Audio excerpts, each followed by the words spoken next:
안녕하십니까, 전원구입니다. 자, 수리논리 첫 번째 시간 응용수리에 여러분들 교재 보면은 54페이지입니다. 54페이지에 기출유형 익히기 해서 대표 기출유형별로 간단하게 정리를 해놨거든요. 이번 시간에는 그것들을 좀 살펴보도록 하겠습니다.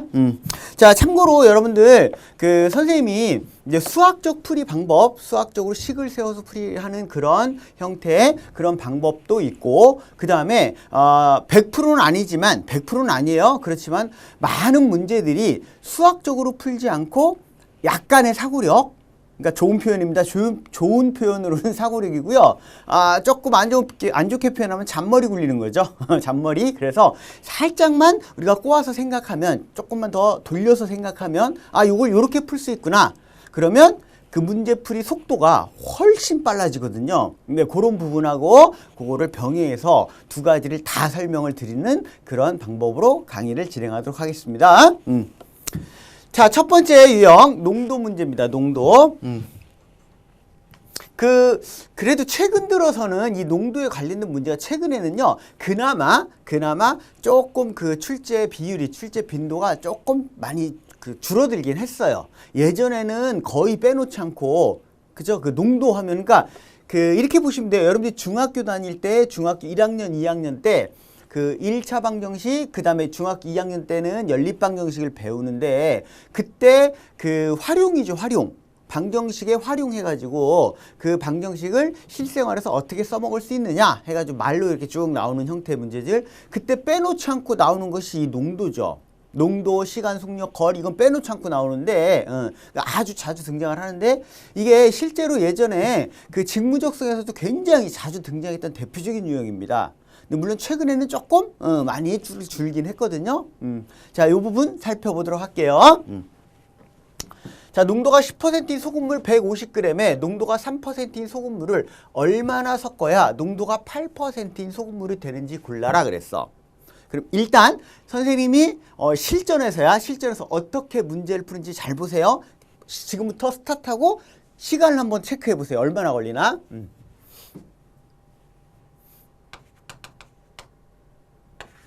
요거는 2번이에요.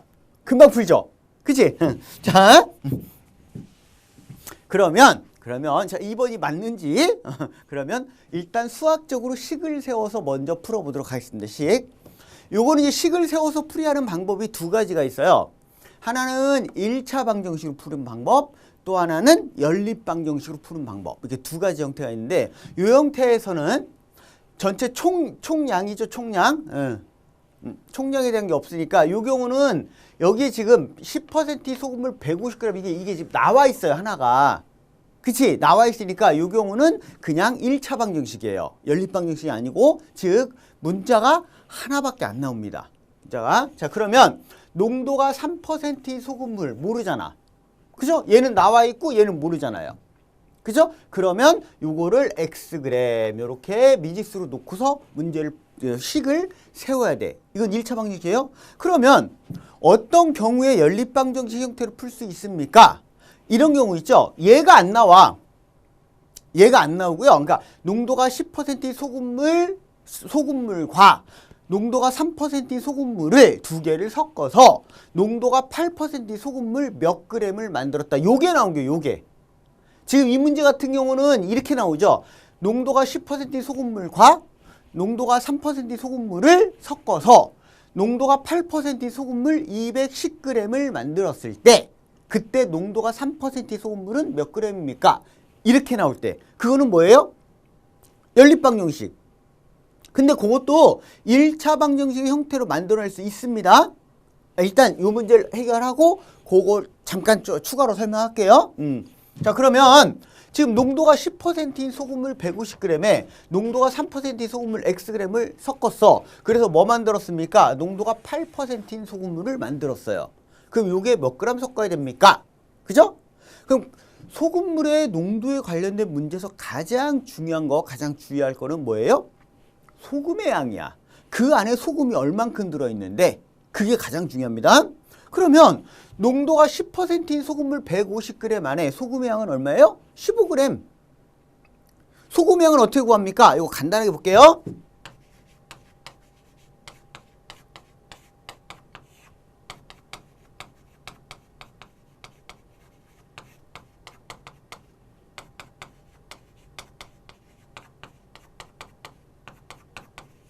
자, 요게 농도잖아. 그죠? 그러니까 소금과 물을 섞은 전체 우리가 용액이라고 하지, 용액. 그 용액의 양. 그 중에 순수한 소금이 과연 얼마 있습니까? 순수한 소금. 요걸 용질이라 그러고요. 그지? 그때 물은 이제 용매라 그러지. 그러니까 우리가 보통 용액의 양, 용질의 양 이렇게 얘기하는데요. 그냥 소금 물의 양. 그러니까 전체 합한 소금 물의 양, 소금의 양 이렇게 보시면 돼요. 이게 뭐 설탕물이 나오면 그냥 소금물로 바꿔서 풀면 돼요. 똑같아요. 이게 농도인데 그러면 중요한 거는 내가 요거를 알고 싶잖아. 요거. 그 안에 소금 얼마큼 들어있습니까? 그럼 뭐예요? 그래, 양변 이거 곱하면 되잖아요. 그지? 농도 곱하기 소금물. 그거는 소금의 양 곱하기 100이니까. 그지? 그러면 우리가 이렇게 하면 되잖아. 소금의 양.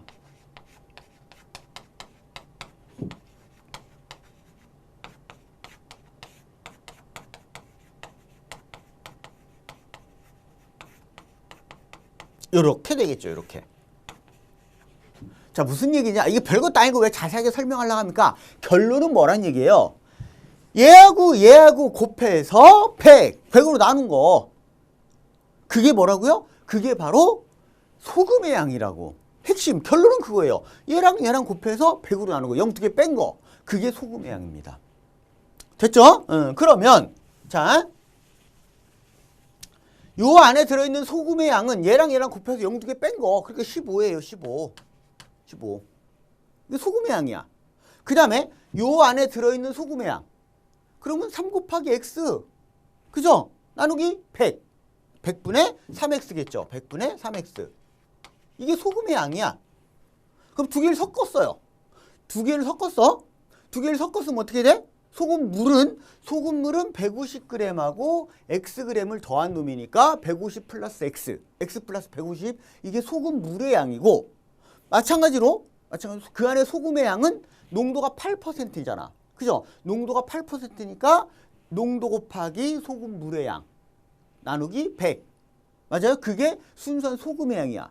그러면 100분의 8 곱하기 150 플러스 x. 이렇게 쓸까요? 요게 소금의 양이잖아요. 그러면 소금물 두 개를 섞었을 때 여기 있는 소금과 여기 있는 순수한 소금, 그 안에 있는 소금을 그 양은 변함없어야 되거든요. 변함없어야 되니까 요 놈은 요거랑 똑같아야 돼. 이게 기본이에요. 가장 기본. 소금물 문제에서. 그쵸? 그럼 이제 요걸 풀면 되거든? 한번 풀어볼게요.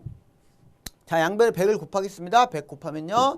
요거는 1500 플러스 3x. 요 놈은 100 곱했으니까 8x 플러스 요 놈하고 곱하면요. 8, 5, 40, 8, 1은 8. 1200. 맞죠? 1200. 이렇게 돼요. 오케이? 그러면 요거 넘기면 5x, 요거 넘기면 300. 따라서 5x는 300. 땡땡땡. 내가 구하고자 한 x는 60이구나. 됐죠? 답 나왔죠? 그죠? 그런데 이게 이제 연립방정식 형태가 되는 경우는 반대 거꾸로 문제가 이제 이렇게 나옵니다. 이렇게. 문제를 이렇게요. 농도가 10%의 소금물과 농도가 3%의 소금물을 섞어서 이걸 이제 모르는 상태. 이게 몰라요? 그런데 요걸 알아요. 섞은 농도. 그래서 농도가 8%의 소금을 210g을 만들었다. 이때 얘는 과연 얼마입니까? 이렇게 나오죠. 그지? 그러면 요거는 연립 방정식으로 풀 수도 있고 1차 방정식 형태로 풀 수도 있어. 똑같아요. 근데 선생님 같은 경우는 선생님 1차 방정식보다는 연립 방정식이 편해요. 선생님 경우는 왜? 계산이 더 편해요. 빨라, 계산이. 그래서 선생님 같은 경우는 연립 방정식을 세워서 풀어요. 즉 농도가 10%의 소금물 모르죠? 모르니까 xg 이렇게 나요. 이것도 모르죠? 모르니까 yg 이렇게 나요. 그러면 기본적으로 소금물 두 개 섞은 놈이 얘가 돼야 되거든. 얘가. 그지? 그래서 x 플러스 y는 210 이렇게 식이 하나 나온다고 바로. 맞죠? 그럼 두 번째는요. 방금 했던 소금의 양. 그걸 이용하는 거야. 소금의 양. 자, 요 안에 들어있는 소금의 양은 100분의 10x. 그죠? 요 안에 들어있던 소금의 양은 100분의 3y. 소금의 양. 요거는 요 안에 들어있는 소금의 양. 100분의 8 곱하기 210 이렇게 되겠죠. 그래서 요거 푸는 거야. 요거 연립방 형식이죠. 그래서 y를 구하면 돼. 그치? 이해 갔습니까? 이렇게 푸는 방법이 있어요. 근데 이거를 만약에 1차 방정식 형태로 푼다는 얘기는 사실은 뭐랑 똑같으냐면 연립방정식과 똑같은데 우리가 여기서 x는 210 마이너스 y 이렇게 둘 수 있잖아. 그지? 그죠? 그럼 x는 210 마이너스 이렇게 바꿔서 쓸 수 있잖아요. 즉 무슨 얘기냐면 내가 요걸 구하고 싶다. 그지? 요것만 미수로 놓고 그럼 얘는요 210에서 빼면 돼. 그러면 1차 방정식이 나오죠. 그래서 여기 y에다가 x에다가 이걸 쏙 집어넣으면 그죠? 그럼 1차 방정식 형태가 돼요. 요까지 이거 풀면 똑같이 나와요. 얘랑 자 그렇다면이에요. 자 선생님은 실제로 문제를 풀 때 이렇게 풉니까? 이 방법은 알고는 있어야 돼요. 이 방법을 알고는 있어야 돼. 우리가 식을 세워서 그 선생님이 그 특히 응용수리 부분에서입니다. 응용수리 부분에서 이런 부분에 대한 이런 요령으로 풀 수 있는 것들 그런 것들을 종종 자주 얘기를 할 거예요. 얘는 수학적으로 풀면 이렇게 되는데 요거 이렇게 돌려서 생각하면 이렇게 답이 금방 나온다. 지금 이 문제 푸는 것처럼 이 문제도 선생님 답이 금방 나왔잖아요.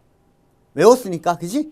외웠으니까 답을 외워서 답을 외워서 그런 게 아니고 선생님 그렇게 암기력이 좋지 못합니다. 선생님 제일 싫어하는 게 외우는 거예요. 나는 외우는 걸 진짜 못해요. 외워서 그런 게 아니라 다른 방법으로 풀었기 때문에 요령을 이용해서. 그런데 지금부터 잘 들어야 됩니다. 요거는 굉장히 중요해요. 굉장히 비단 소금물의 농도 문제뿐만이 아니고 앞으로 응용수리뿐만 아니라 이제 응용수리보다 더 중요한 게 자료해석이거든요. 자료해석 왜? 비중이 많아. 응용수리 여러분들 그 지사태 수리 논리가 20문항이잖아. 20문제 중에서 응용수리 5문제 나와요. 15문제가 자료해석이야. 자료해석 비중이 커요. 그런데 요거는 지금 선생님이 설명하는 요 원리는 자료해석에서도 많이 써먹을 거예요. 특히 언제 써먹냐? 평균. 우리가 가중평균이라고 그러죠. 가중평균. 그지? 둘이 똑같으면 두 개가 흔히 말하는 질량이죠. 질량. 그게 똑같으면 평균은 이거와 이거의 중간값이야. 그냥 쉽게 얘기하면 뭐 간단한 예를 들을게. 간단한 예를 들어서 남성과 여성이 있어요. 남자와 여자가 있어. 그지? 남자와 여자가 있는데 뭐 예를 들어서 남자 직원의 평균 나이가 몇 살이고 여자 직원의 평균 나이가 몇 살이다. 예를 들면 그죠? 그거 있죠? 이때 전체에 대한 평균 전체에 대한 평균 나이는 몇 살입니까? 그러면 남자 평균하고 여자 평균을 더해서 2로 나눈 게 평균이 아니에요. 그게 통할 때는 언제냐면 그게 통할 때는 남자하고 여자 직원의 수가 직원 수가 똑같을 때 그때는 더해서 2로 나누면 돼요. 그렇지만 남자 직원하고 여자 직원이 그 인원수가 똑같다는 보장이 없거든. 보통은 어때요? 다르잖아요. 그지? 그때는 그냥 2개 더해서 2로 나누면 안 됩니다. 그때는 우리가 보통 가중치라 그래요. 뭐라고? 가중치. 가중평균이라 그래요. 그거는 인원수가 누가 더 많으냐에 따라서 평균이 달라집니다. 그때도 지금 요 방법을 써먹을 수 있기 때문에 이건 대단히 중요한 부분이에요. 그렇게 풀면 훨씬 빨라집니다. 뭐가? 계산이 비교가 안 되게 빨라져요. 아마 추후에 이제 계속적으로 선생님 강의를 하면서 그런 부분들 여러분 여러 번 볼 수 있을 거예요. 선생님이 우와 되게 빨리 푸네?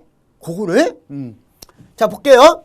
자 선생님은 이렇게 식을 세워서 푸는 것이 아니고 이걸 본 거예요. 이걸 농도를 잘 보세요. 농도 요놈하고 두 개 섞었죠.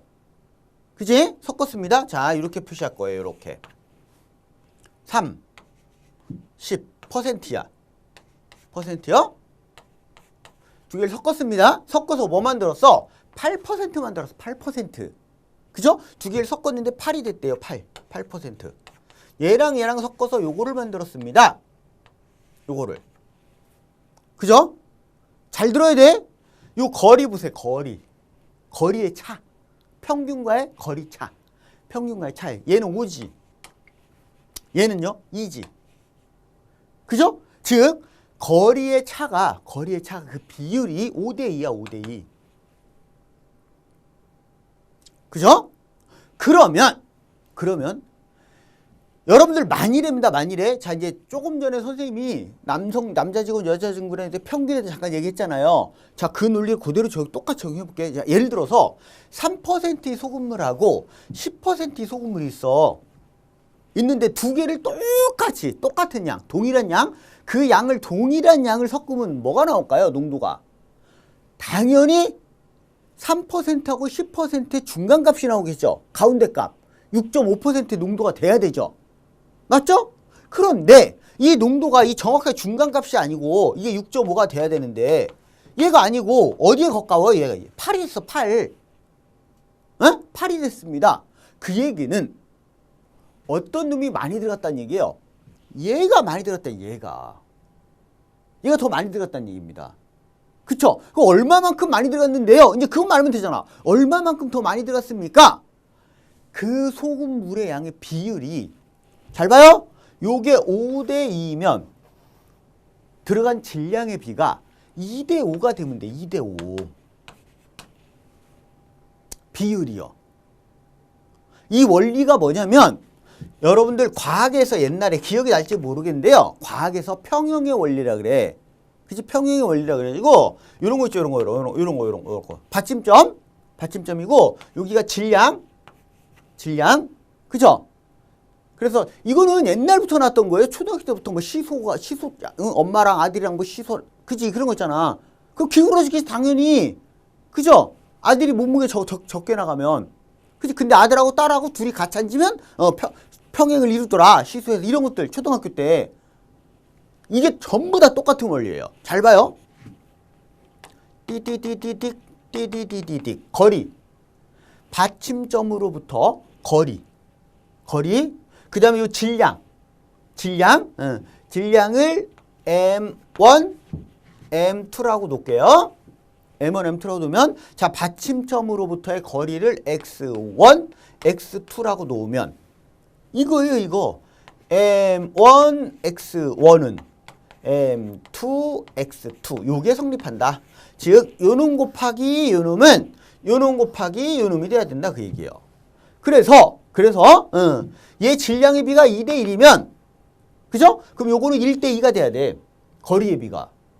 이 논리를 그대로 여기다 적용시킨 거예요. 그대로. 이건 대단히 중요하다고 그랬습니다. 나중에 많이 써먹어요. 이 문제에서가 아니라 나중에 많이 써먹습니다. 이거는. 잘 기억하세요. 그래서 얘가 5대2면 거리의 비가 5대2면 질량의 비는 2대5가 돼야 돼. 양이. 됐죠? 그러니까 소금물의 양은 2대5가 돼야 돼. 그런데 여기 150g 여기 나와 있잖아요. 여기 150g. 그 5, 35. 30을 곱한 거죠? 이것도 30 곱하면 돼.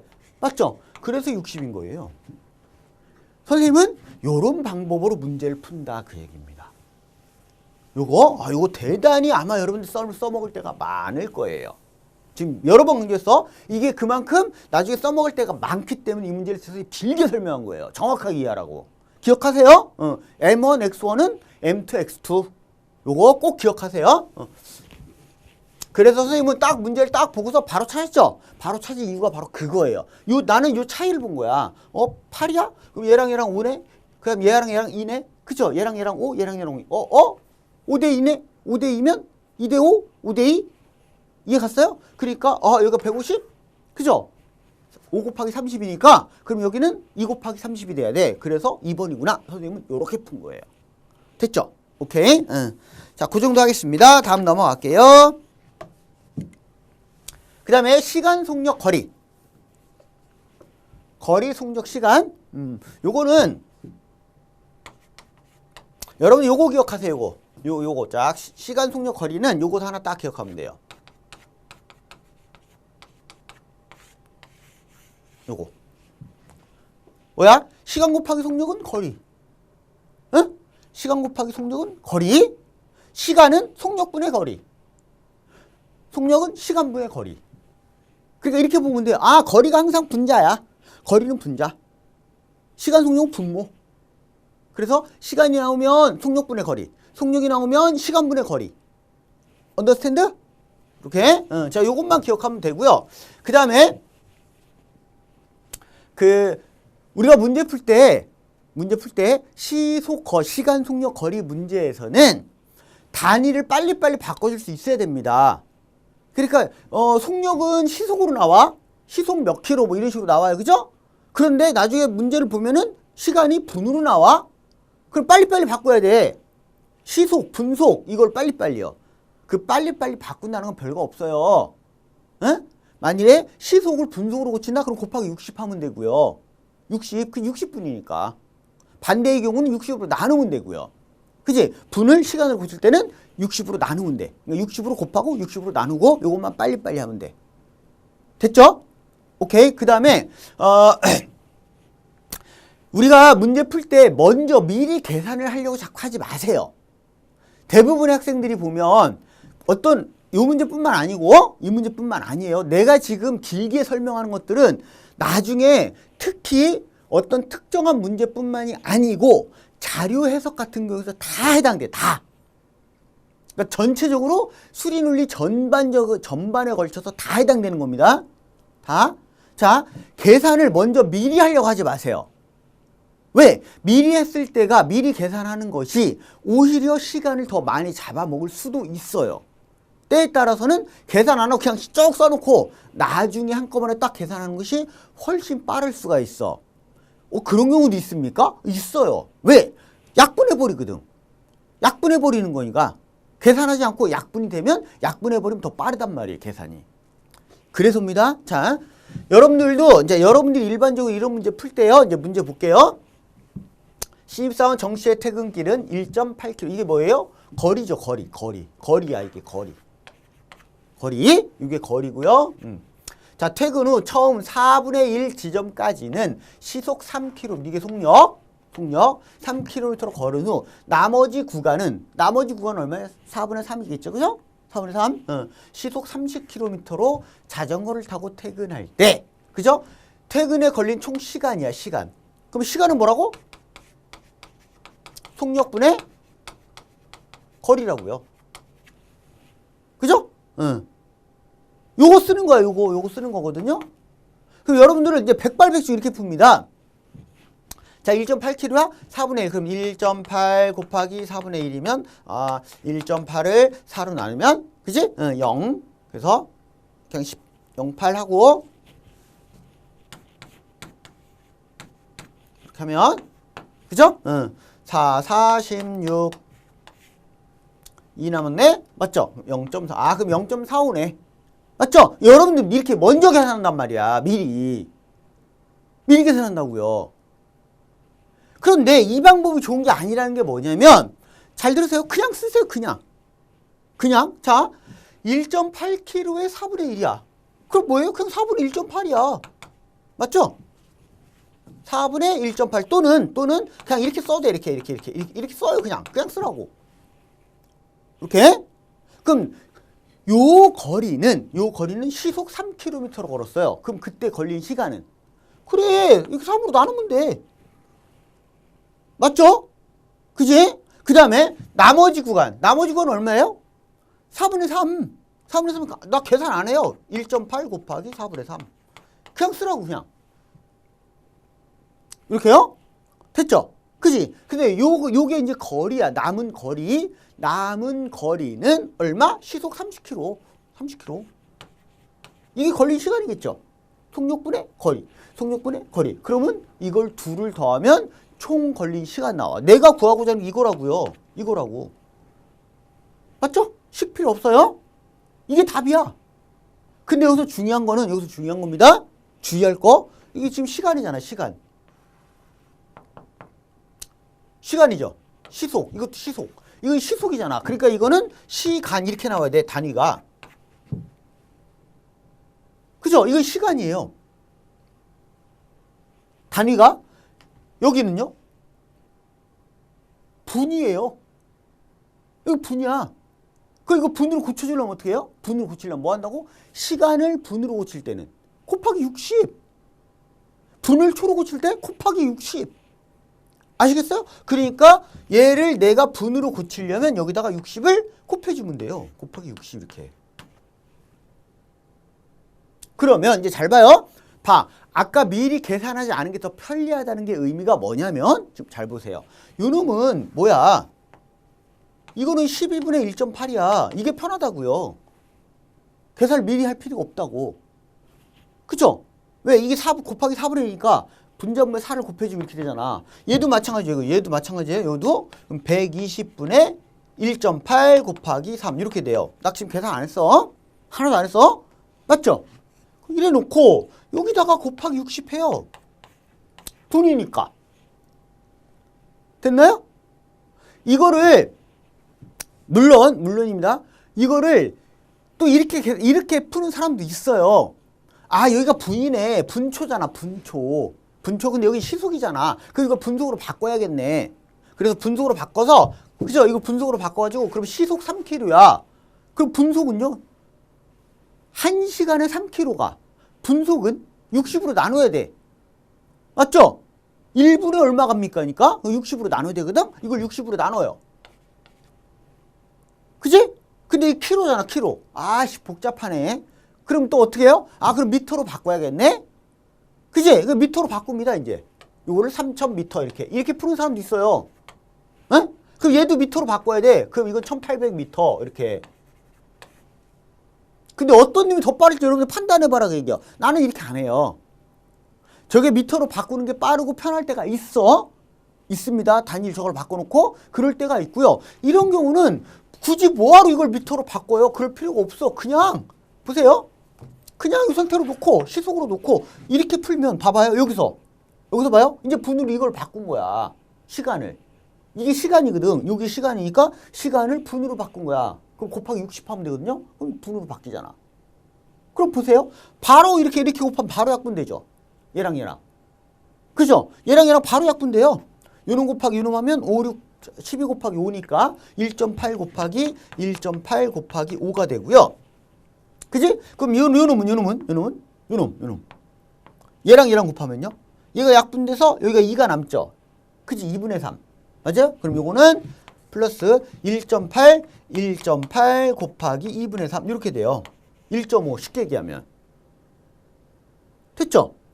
그지? 그러면 보세요. 이것도 한꺼번에 그냥 1.8로 1.8로 이렇게 묶어버리면 5 플러스 이거 1.5잖아. 그죠?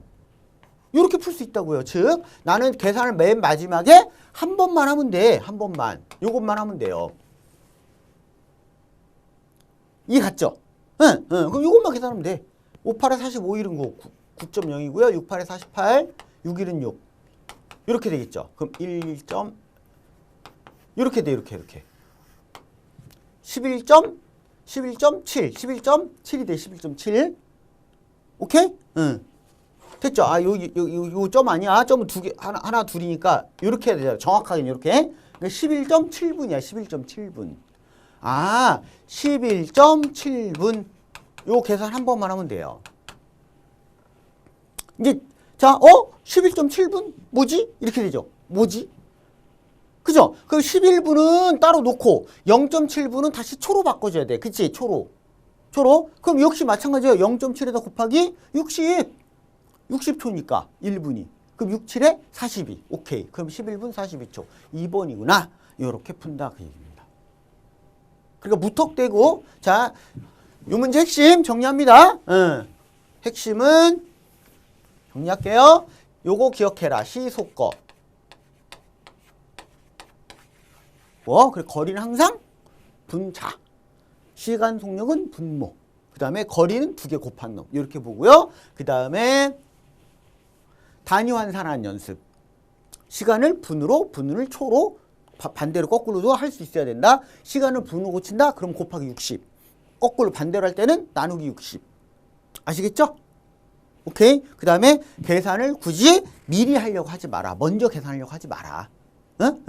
때로는 늦게 나중에 그냥 쭉 써놓고서 나중에 계산하는 것이 훨씬 빠를 수도 있다.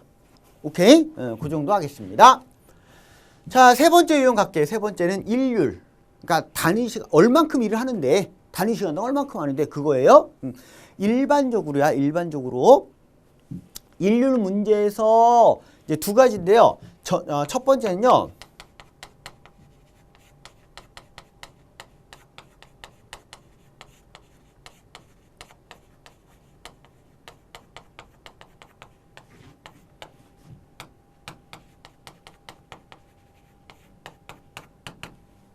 전체 양이 얼마인지 몰라. 뭔지 몰라. 근데 누구 혼자 하면 얼마 걸리고 누가 하면 얼마 걸리고 이런 거 있죠? 전체 양을 모르잖아요. 그럼 무조건 1이야 그냥. 모르니까. 그죠? 그 원래는 모르니까 미지수로 놔야 돼. 그것도 미지수로 놔야 되는데 우리는 문자가 많이 나오면 싫잖아. 그죠? 문자는 많이 나오면 싫잖아요. 그러니까 전체 양은 그냥 1. 전체가 1이라고 놓고 그렇게 하는 거. 만일에 A 혼자서 하면 2시간 걸리고 그럼 2분의 1. 왜? 전체 양이 1이잖아요. 2시간 걸리잖아. 그럼 1시간에 절반 한다는 얘기잖아. 2분의 1. 3시간 걸리면? 그래 1시간에 3분의 1 이렇게 한다는 얘기예요. 여기서 중요한 겁니다.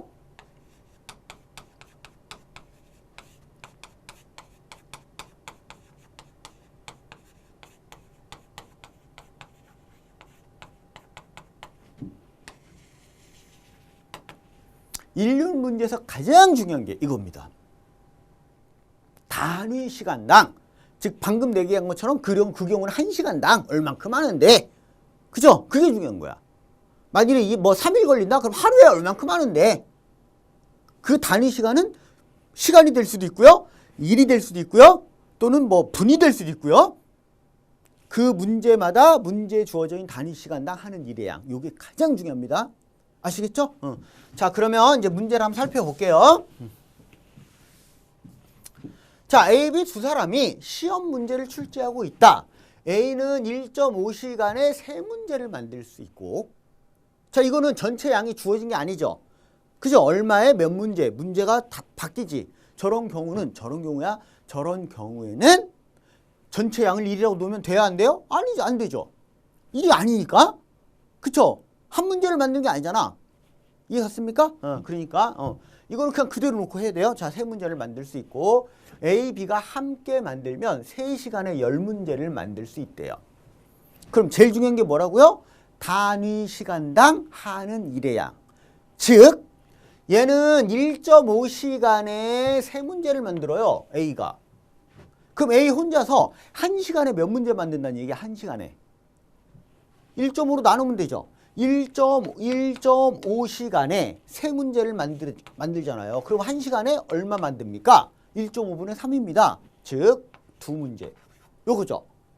즉, 네, 자, 여기다 써볼게요.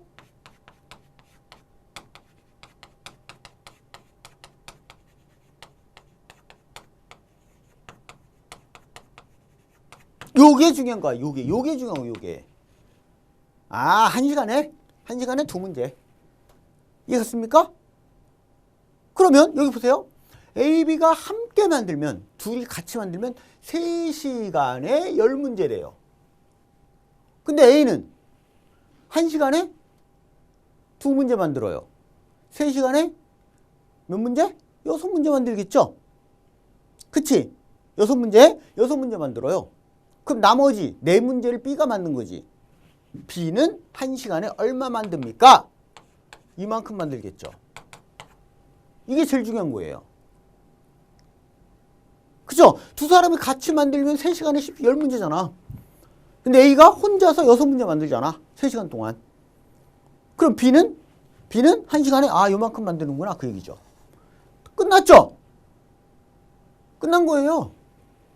쉽게 얘기하면 이게 지금 방금 앞에서 했던 시간 속력 거리 문제 있잖아. 에? 시간 속력 거리 문제하고 이 문제는 일맥상통합니다. 이게 다시 말하면 B의 문제 만드는 속도야. 쉽게 얘기하면.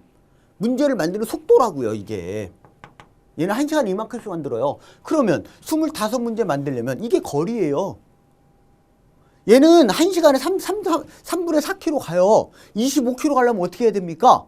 똑같잖아요. 그죠? 1시간에 3분의 4km 가는데 25km 가려면 몇 시간 걸립니까? 그럼 똑같은 거예요. 이해 갑니까? 무슨 말인지? 그죠? 그래서 다시 한번 단위 시간당 하는 일의 양, 그것이 결국에는 그 사람의 속도라고 생각하면 돼. 속력. 그 다음에 그 사람이 하는 총 전체 일회량은 거리. 이렇게 보시면 돼요. 이렇게. 그러면 자 25문제를 출제하는데 걸리는 시간은 과연 얼마입니까? 속력분의 거리. 그죠? 3분의 4분의 25. 이게 답이에요. 이게요? 그럼 어떻게 돼요? 4분의 27이, 이거 75가 되겠죠? 75 이렇게. 3 곱하면. 그지? 요거야, 요게 답이에요. 요게 답. 4분의 75. 됐습니까? 됐죠? 자, 그러면, 자, 요거 나누면 4, 1은 4, 4, 8에 32. 얘죠, 얘. 요거. 그죠? 4분의 75니까 요거는 18과 4분의 3시간. 그런데 4분의 3시간은 몇 분인데요? 몇 분이에요? 4분의 3시간. 자, 시간을 분으로 고칠 땐 뭐라고?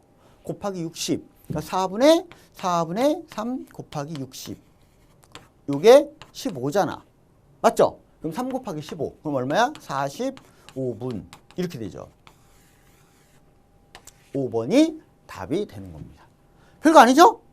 이렇게 일률에 관련된 문제였습니다. 자, 그 다음, 이제 네 번째 유형, 이제 기타 응용 수리. 이거 말고도 엄청 많아요. 지금 여기 대표 형태 몇 개만 나서 그렇지, 한 10매까지 돼. 다 따지면. 상당히 많습니다. 자, 기타 응용술이라고 되어 있는데 요거는 무슨 식을 세우거나 그러니까 방정식이나 부등식을 만들어서 풀이하는 그런 형태 문제가 아니에요. 아니고요. 요 문제는 그 뭐라고 보면 되냐면 그 최소 공배수 그거와 관련되어 있는 문제 이렇게 보시면 되는데 한번 살펴보겠습니다. 길이가 256m인 직선 위에 4m 간격으로 심어진 가로수를 6m 간격으로 다시 심으려고 한다. 이때 최소한 몇 그루의 가로수를 옮겨 심어야 하는지 골라봐라. 몇 그루 옮겨야 될까요? 그 얘기죠. 단 첫 번째 가로수는 옮겨 심지 않으며 필요 없어진 가로수는 세지 않는다 그랬어요. 이게 뭔 얘기냐면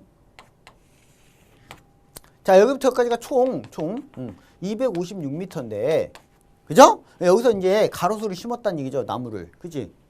나무를, 이건 사람이네. 사람이죠?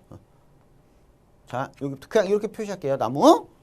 그래서 얘를 이렇게 4m 간격으로 이렇게 가로수, 이렇게, 그죠? 이렇게 4m 이런 식으로. 이렇게, 그죠? 이렇게 심었다는 얘기죠. 이렇게 쭉 심어져 있어, 여기까지. 딱 떨어지죠. 4로 나눠봐. 딱 떨어지죠. 그치? 4, 6에 24, 4, 46. 딱 떨어집니다. 그러니까 딱 떨어지게 돼 있어요. 요 가로수를 6m 간격으로 다시 심으려고 한대요. 다시. 그러면 요놈 뽑아서 일로 옮겨야 되겠지. 맞죠? 그런데 단 첫 번째 가로수는 옮겨 심지 않으며 필요 없어진 가로수는 세지 않는데요. 그러니까 필요 없어진 건 버리고 새로 옮겨 심은 것만 따져봐라 그 얘기죠. 그지? 그 얘기입니다. 그런데 보세요. 자, 얘를 6m 간격이니까 윤리 옮겨야 되잖아. 윤리 2m 옮겨야죠. 그럼 요거를 이렇게 옮겨 심어야 돼. 그래서 6m가 되게. 그 얘기죠. 그럼 그다음 요놈은 그냥 없애면 되죠. 필요 없죠. 왜? 요놈은 굳이 옮길 필요 없잖아. 즉, 자, 잘 봐요. 4m 간격으로 이렇게 4m 간격으로 이렇게 4m 이렇게 돼 있는 놈을 6m 간격으로 옮기려고 하는데 일단 첫 거 그대로 놔두고요. 얘를 2m만 옮기면 돼. 그지? 얘를 이렇게 옮기면 돼. 이쪽으로. 맞죠? 그럼 얘가 6m 돼요. 그럼 얘랑 또 6m잖아. 얘 6m. 얘는요? 필요 없지. 이거 바보같이 이거 뽑았다가 다시 심어요? 그럴 이유가 없잖아. 그치? 그게 필요 없어요. 너 필요 없네. 너는 아웃. 즉, 여기서 중요한 핵심입니다. 4와 6의 최종 배수. 4와 6의 최종 배수 12죠. 그죠? 12. 그죠? 즉, 12m 간격으로 있는 가로수는 건드릴 필요가 있다 없다? 없어요. 그지? 그러니까 이 12m 간격으로 있는 이 가로수는 그대로 놔두면 돼요. 그러면 결론은 정리하자면 결론은 뭐냐? 아, 그럼 12m마다 한 그루씩만 옮기면 되죠. 하나는 뽑아 버릴 거고. 맞죠? 그건 안 샌다 그랬으니까 하나는 뽑아 버릴 거고 하나만 옮기면 돼요. 결국에는 12m마다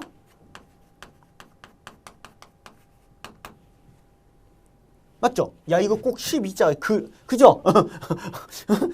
12자가 뜨죠? 어휴 이렇게 해야지. 핵심. 이게 핵심이에요.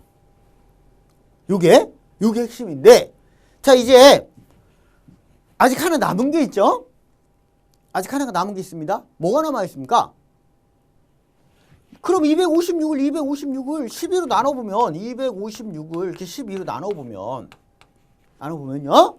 자, 2 그러면 24에 16에서 1 4가 남잖아요. 그죠? 그러니까 12m 간격으로 하나씩만 옮기면 돼. 또 12m 가서 또 한 개 옮기고 이렇게. 그죠? 12m마다 쭉 떼떼떼떼떼 해가지고 12m마다 한 그릇씩 계속 옮겼더니 맨 마지막에 얼마가 남았습니까? 4가 남아요. 여기가 4가 남아요. 여기 12m마다 한 그릇 옮겼고요. 여기 12m 한 그릇 옮겼어요. 그지? 그지? 여기까지 됐어. 여기까지. 4가 남아요. 그러면 요놈은요? 요놈 6m마다 한 그릇씩 6m마다 6m 간격으로 옮기려고 하는 거잖아. 얘는 6m가 안 되잖아. 그럼 이거 옮겨요? 못 옮겨요? 못 옮겨. 그냥 버리는 거죠. 맞습니까? 버리는 거예요? 그럼 결국에는 여기 12m 간격이 몇 개 나옵니까? 그것만 따지면 되겠네? 맞죠? 그것만 따지면 돼요. 그러면 12m 간격이 몇 개 나옵니까? 요만큼 나오죠. 요만큼. 이 간격이 21개 나와. 12m짜리 21개. 그럼 몇 그릇 옮기면 된다? 그래, 21그릇. 그러면 3번이 답이 되겠죠. 이해 갔습니까? 그런데 만일에, 이제 여기 볼게요. 만약에 이 문제가 얘가, 260으로 나왔다 합시다. 260으로 나왔어요? 그럼 260의 경우는 여기가 이제, 자, 260일 경우는 이렇게 되겠죠, 이렇게. 자, 여기 이제 4m. 맨 마지막 부분만 볼게요. 다시 맨 마지막 부분만 볼게요. 맨 마지막 여기 4m 이렇게 돼 있어요. 이렇게. 근데 12로 뚝 나눠주면 여기서 딱 끝나잖아요. 그지? 그리고 나서 나머지가 8m가 남아요. 8m 남죠? 즉 260을 이렇게 해서 12로 나눠보면 2에 24에 20이니까 1에 여기가 8이 남잖아. 8. 그지? 8이 남죠? 오케이? 그러면 이 8은 어때? 이 8은 6보다 크잖아. 이 나머지가 6보다 크잖아요. 그러면 이거 옮겨야지. 옮겨서 6m 간격 이렇게 옮겨야 될까? 1, 2. 6을 옮겨야 되잖아.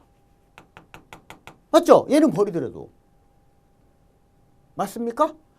그때는 몇 그루예요? 22그루가 돼요. 그것만 주면 되겠지. 그것만. 21그루냐? 22그루냐? 이것만. 그럼 그걸 뭘 따진다? 뭘 가지고 따진다? 이 나머지. 그죠? 12m 간격마다 한 그릇씩만 옮기면 돼. 그럼 간격이 12m 간격이 몇 번 나오는지만 따지면 되는구나. 그런데 그게 딱 나눠 떨어지면 좋은데 이것처럼 지금처럼 나눠 떨어지지 않잖아요. 그지? 요 값이 사루는 나눠 떨어지지만 12루는 안 나눠 떨어지거든. 그지? 그럼 12로 나누었을 때 나머지예요. 일단 몫은 기본적으로 옮겨야 돼. 이만큼 기본적으로 옮겨야 되고요. 21그루는 그지? 저 간격마다 하나씩이니까 21그루는 하나씩 옮겨야 돼요. 여기까지 됐죠? 그 다음에 마지막 남은 부분, 남은 거 요 거리를 보는 거예요. 거리. 나머지가 6보다 더 작으면 그건 더 이상 옮기지 못해요. 그냥 버리는 거고요.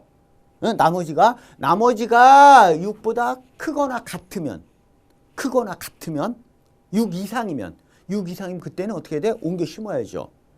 그러니까 그때는 플러스 다시 말하면 나머지가 요거 6보다 더 크거나 같으면 6 이상이면 플러스 1 하면 되고요. 21 플러스 1 해서 22그룹 이렇게 하면 되고, 이 나머지가 6보다 작으면 6이 안 되면 그러면 그냥 버리면 돼요. 꼭 반올림 같으네. 그죠? 이해 갔습니까?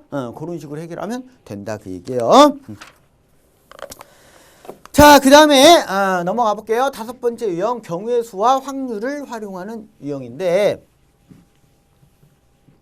자, 실제로 대기업 직무 적성에서, 그러니까 그 집사트에서 고교 과정에 수학이 필요한 경우는 거의 없어요. 거의 없어요. 나 100%는 아니에요. 거의. 그런데 대부분은 중학 과정의 수학적인 기본 지식만 있으면 충분히 다 금방방 풀 수 있는 그런 유형의 문제들이 주로 많습니다. 그런데 여러분들 고등학교 과정에 꼭 필요한 부분이 있어요. 그 부분이 바로 뭐냐면 이거예요.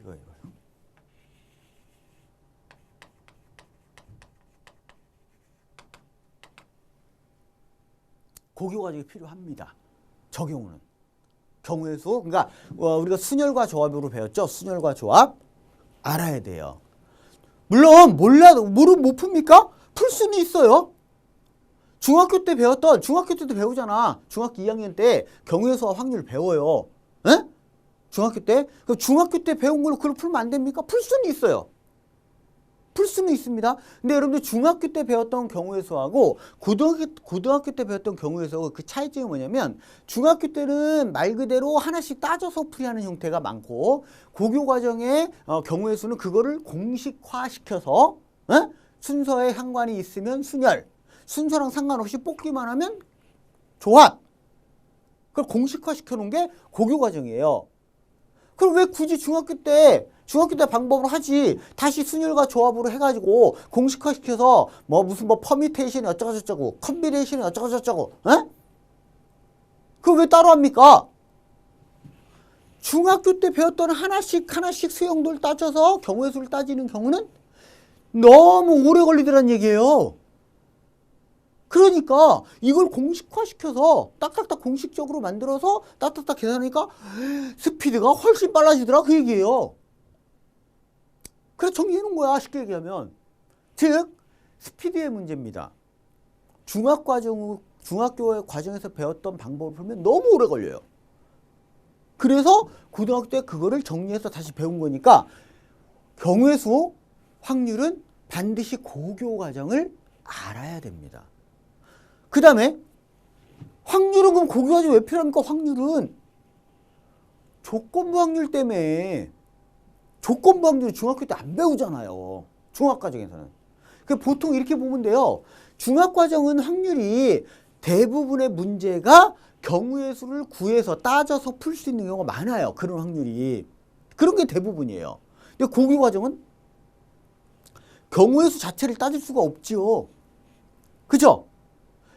A가 삼성그룹에 합격할 확률이 얼마다. 삼성그룹 G사트에 시험에서 합격할 확률이 얼마다. B는 얼마다. 합격할 확률이 얼마다. 근데 그걸 경우의 수를 어떻게 따져요? 그치? 그런 경우. 그러니까 고교 과정은 그걸 일일이 경우의 수를 일일이 따질 수가 없어.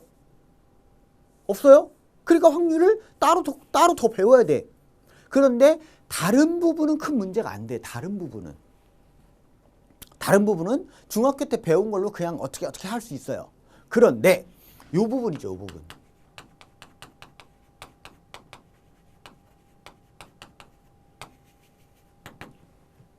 이 부분은 중학교 때 안 배우거든. 그죠? 이렇게 해가지고, 이렇게, 그죠? 이렇게 해가지고, 이런 거, 그죠? 이게 조건부 확률 아니야. 안 배우죠?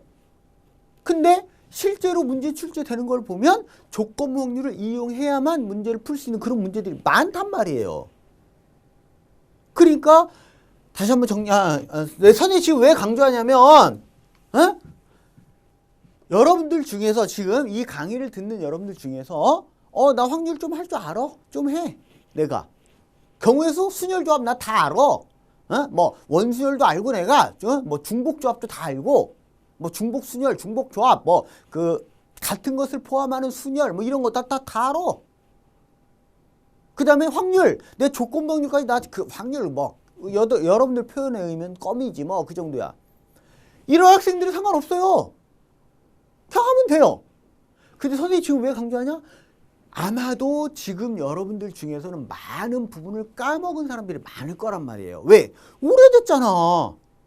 그죠? 오래됐잖아요. 고등학교 때 배우는 건데 대학교 가서 꾸준히 계속적으로 대학 수학을 공부하는 학생이면 큰 문제가 없겠지만 일반적인 학생들, 대다수의 많은 학생들은 대학교 때 그 여학생 같으면 뭐 보통 한 4, 5년, 휴학 중간 했으면 한 5년, 뭐 6년까지 되고, 그죠? 그 다음에 남학생 같은 경우는 군대 갔다고 하면 그것까지 다 포함하면은 한 6, 7년 동안을 수학 공부를 안 했을 거란 말이야. 고등학교 수학을. 그치? 그럼 다 까먹었을 거라고요. 그래서 선생님 강조하는 겁니다. 다 까먹은 학생들 공부하세요. 어쩔 수 없어요. 고교 과정에 순열 조합하고 확률 파트 꼭 공부하세요. 문제는 꼭 나와요. 두 문제, 한 문제, 두 문제 꼭 나와. 5문제 중에서 꼭 나오거든. 경우의 수가 나올 수도 있고 확률이 나올 수도 있어요. 꼭 나와. 그 공부 안 하면 한 문제 놓칠 수가 있어. 그냥. 그래서 꼭 공부해야 됩니다. 그리고 또 하나는 그 선생님이 이제 강의를 하면 선생님 강의를 듣는 학생이 질문을 한단 말이에요. 그지? 근데 가끔 참 안타까울 때가 많습니다. 안타까울 때가. 어떤 경우냐면 자, 선생님은 당연히 알 거라고 생각해요. 자, 그래서 자, 경우의 수 문제가 나왔습니다. 자, 그럼 얘는 그럼 이건 조합이죠? 조합이니까 예를 들어서 6C2. 그죠? 그럼 6C2는 15죠? 나는 당연히 알고 있을 거라고 생각하고 그죠? 그냥 넘어간단 말이야. 그런데 의외로 선생님 좀 의외였어요. 이 질문이 똑같은 질문이 여러 번 올라옵니다. 어떻게 해요? 선생님 6C를 계산 어떻게 하죠? 그럼 내가 지금 이 시간에 자 지금부터 이번 시간에는 순열을 하겠습니다. 자 이번 시간에는 조합을 하겠습니다. 이번 시간에는 확률을 한번 공부해 볼까요? 그러면 그것만 벌써 몇 시간이에요. 그 원리부터 설명하면 그것만. 그렇기 때문에 내가 그럴 수는 없고요. 여러분들이 반드시입니다. 반드시 순열과 조합, 그 다음에 확률, 조건부 확률까지. 에? 그렇다고 해서 뭐 수능에 4점짜리 문제 그런 것까지 공부할 필요는 없어요. 그 정도 수준까지는 안 해도 되는데 최소한 아니 이거 계산하는 방법은 알아야 될 거 아니야. 그렇지 않아요? 최소한. 그죠? 그래서 혹시 자 지금 이 강의를 듣는 학생들 중에서입니다. 나도 저거 모르는데? 그럼 스톱. 아시겠어요? 강의 스톱하고요. 그거 공부 다시 하세요. 다시 하고 오세요. 아시겠죠? 최소한 기본적인 거는 알아야 돼. 최소한. 그래서 지금 강조합니다. 자, 그러면 이제 문제 가볼게요. 이거는 워낙 다양한 형태로 뭐가 어떤 게 태어날지 모르기 때문에, 자, 경우의 수는 뭐가 많이 나옵니다. 확률은 뭐가 나옵니다. 이런 말 자체가 의미가 없어요. 왜? 뭐가 태어날지 몰라요. 얘는, 자, 볼게요. A, B 사이에 다음과 같은 길이 있다. A에서 B까지 최단 거리로 이동할 때 C는 통과하고 D는 통과하지 않을 확률. 뭔 얘기예요? C는 통과를 하고 D는 통과를 하지 않는데요.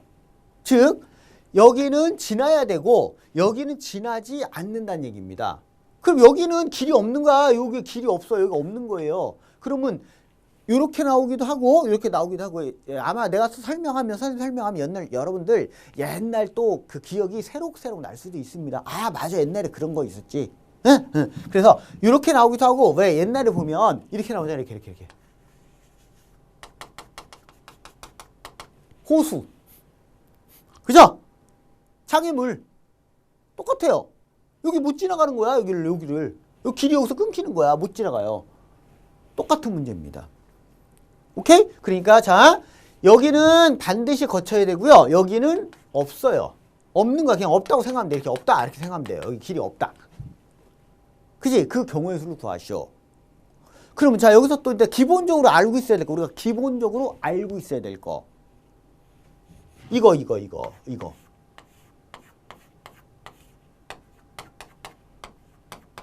A에서 B까지 가는 최단 거리로 가는 경우의 수는 몇 가지입니까? 이거. 자, 하나, 둘, 셋, 넷, 다섯. 총 세로가 2칸, 가로가 5칸. 그러면 5 팩토리얼. 요거를 나눕니다. 뭘로요? 하나, 둘, 2 팩토리얼.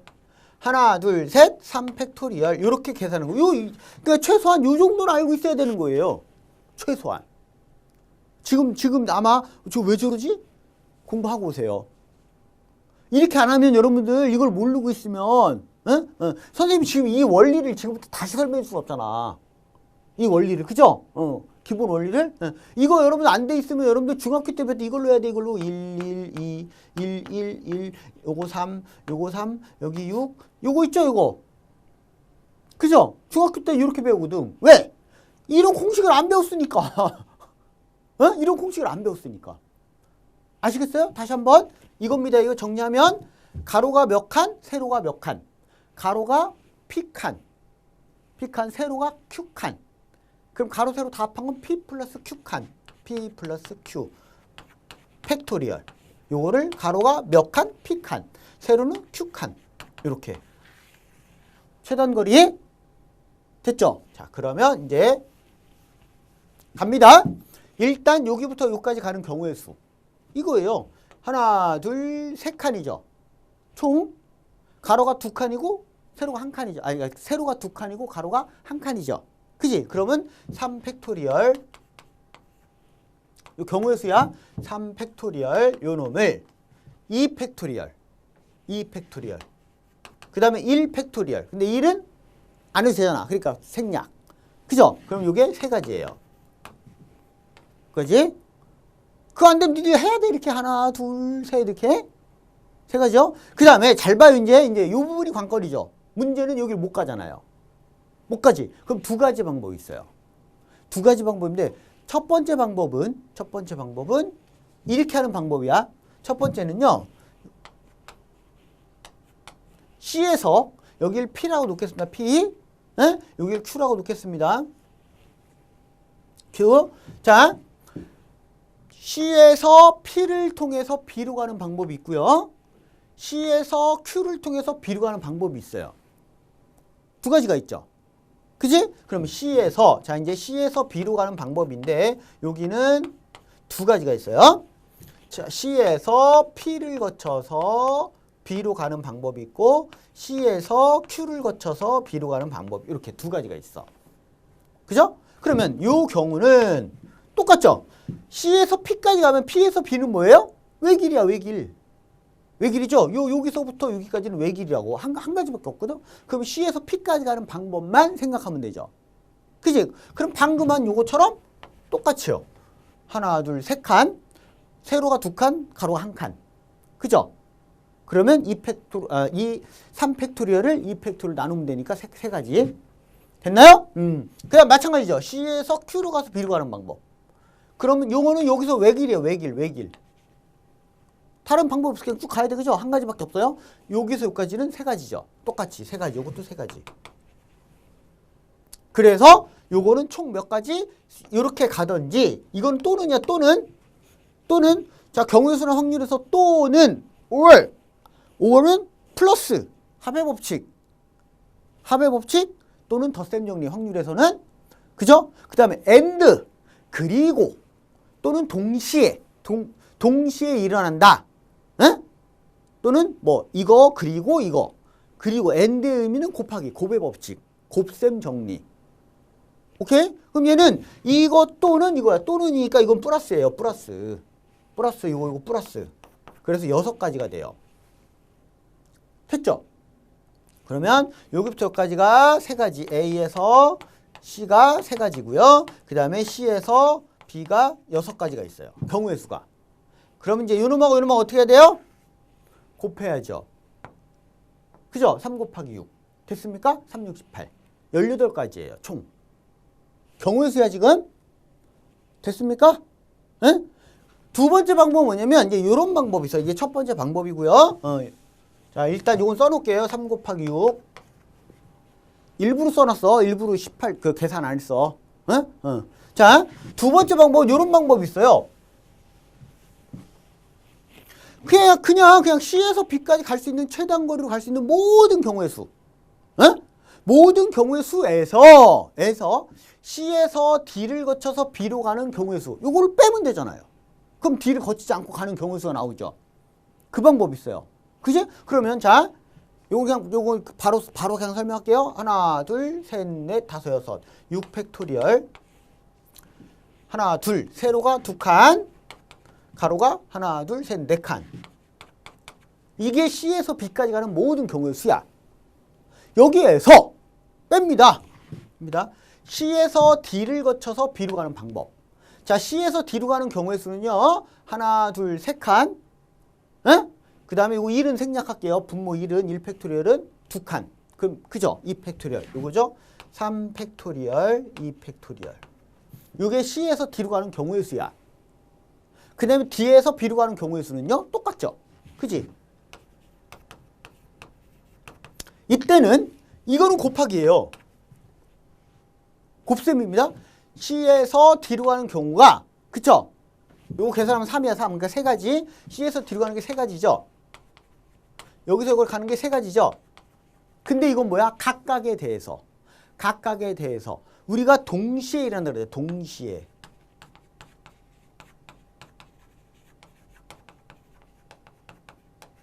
여기서 주의할게요.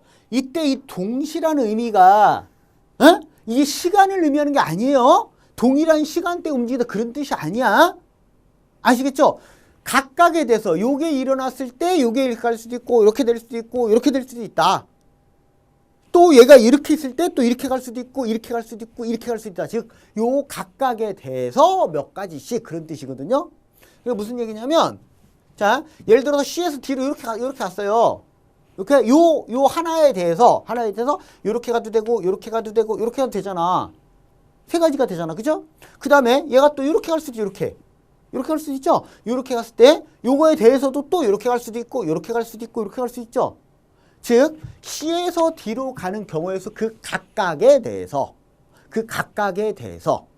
그죠? 그게 또 요만큼이 또 일어날 수 있다 그 뜻이에요. 이 동시에 의미가 그거예요. 각각에 대해서. 그러면 곱의 법칙이에요.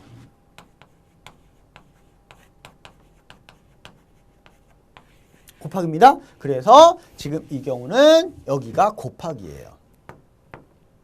됐나요? 그럼 결론은 똑같이 나와요. 얘랑. 자, 요놈 보세요. 4팩토리얼, 6팩토리얼이잖아. 그지?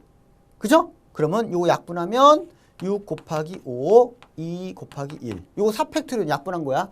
6팩토리얼을 6 곱하기 5 곱하기 4팩토리얼 이거잖아요. 4, 3, 2, 1. 4, 3, 2, 1. 그러니까 요거 쩍찍 약분하면 요거하고 요것만 남죠. 그지? 그럼 요게 지금 15가지거든. 그지? 약분하면 3, 5, 15. 근데 여기 3이고요. 여기 3이야. 3, 3은 9. 어때요? 똑같죠? 6가지. 됐습니까? 6가지. 됐죠? 응. 그러면 자 어쨌든 지금 우리가 구하고자 하는 이 경우의 수야. A에서 C는 통과하고 C를 지나고 D를 지나지 않는 모든 경우의 수. 최단거리 경우의 수는 18가지다 그 얘기입니다. 오케이? 18가지. 그러면 이제 확률이잖아요. 확률. 그치? 자 그러면 A에서 B로 가는 모든 경우의 수가 그게 분모죠. 총 모든 경우의 수. 분모. A에서 B로 가는 모든 경우의 수. 그럼 몇 가지예요? 똑같아요. 하나, 둘, 셋, 넷. 하나, 둘, 셋, 넷, 다섯. 9 팩토리얼. 4 팩토리얼, 5 팩토리얼. 요거예요. 세로 4칸, 가로 5칸. 됐나요? 이게 모든 경우의 수거든? 이게 분모야, 이게 분모. 이거 분해, 요거야, 요거. 그게 답이에요. 오케이? 그럼 계산만 하면 돼요. 계산해볼까요? 자, 요 놈은 4 팩토리얼. 예, 쓰겠습니다.